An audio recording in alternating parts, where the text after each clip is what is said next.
అందరికీ నమస్కారం. అమ్మవారి ఆలయంలో వరుసగా అపశృతులు జరుగుతున్నాయి.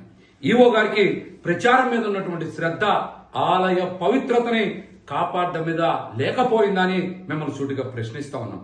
అసలు ఆలయంలో వైదిక కమిటీ ఏం చేస్తా ఉంది? అదేవిధంగా సెక్యూరిటీ విభాగం ఏం చేస్తా ఉంది? సెక్యూరిటీని మీరు గాలికి వదిలేశారని కూడా మిమ్మల్ని సూటిగా ప్రశ్నిస్తా ఉన్నాం. ఈ 15 రోజుల్లోనే అమ్మవారి ఆలయంలో విద్యుత్ సరఫరా నిలిచిపోవడం, తద్వారా అమ్మ సేవలకి భంగం వాటిల్లడం, అమ్మవారికి నైవేద్యం పెట్టే సమయంలో కూడా విద్యుత్ లేకపోవడం వలన చీకటిలోనే అమ్మవారికి నైవేద్యం సమర్పించడం లాంటి అపవిత్రత చోటు చేసుకుంది.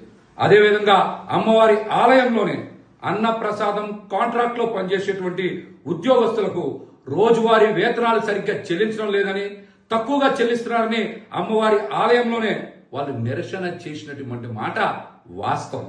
అది కూడా ఈ మధ్యనే జరిగింది.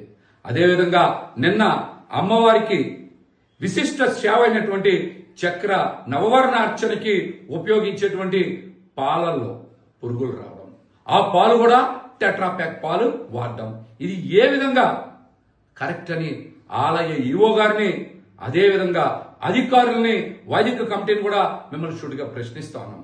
అమ్మవారి చక్రనవార్చనకి ఆవు పాలు వాడకుండా టెట్రాప్యాక్ పాలు వాడతారా?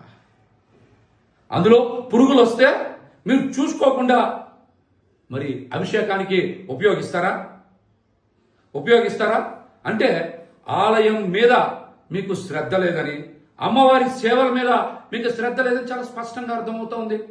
నిన్న కూడా ఆలయంలోకి డైరెక్ట్ గా తీసుకొచ్చి కేక్ కటింగ్ కార్యక్రమం పెట్టారంటే అసలు ఆలయంలో ఏం జరుగుతోంది? సెక్యూరిటీ ఏం పని చేస్తోంది?